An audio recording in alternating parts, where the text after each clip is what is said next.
the Northern Territory Police say they responded to almost 100 domestic violence incidents in one day last week. Concerns have been raised about the impact of alcohol after grog bans covering some Indigenous communities were lifted.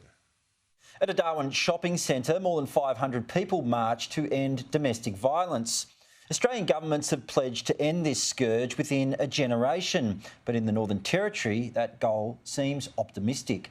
Unfortunately, overnight, in the last 24 hours across the Northern Territory, police responded to 97 reports of family and domestic violence. Police Commissioner Jamie Chalker says police are overwhelmed with reports of violence, mostly against Aboriginal women. And for our population, that's just an insidious number. For almost 2 decades, Charlie King has been running the No More campaign. It's frustrating. It is frustrating. I mean, nearly 100 a day, that's unbelievable. No More raises awareness around domestic and family violence, particularly among Aboriginal people. It's now working directly with remote communities, trying to get senior elders to lead the change. You have an issue. What's your big issue around family violence? Why is it here?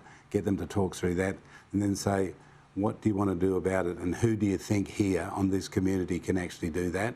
In July, alcohol bans that had been in place in hundreds of small Indigenous communities since 2007 were lifted.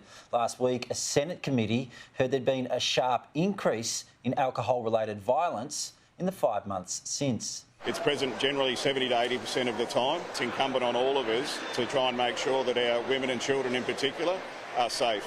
But Charlie King says the problem runs deeper than alcohol. We know a lot of people who get drunk, but they don't hurt their partners. To say alcohol's the sole problem, that's not true. It's just not true. It's an attitude that men have, mostly men, and more women now than ever before, but it's just a problem that we have to deal with, you know, and banning alcohol is not going to make any difference, I don't think. Matt Cunningham, Sky News, Darwin.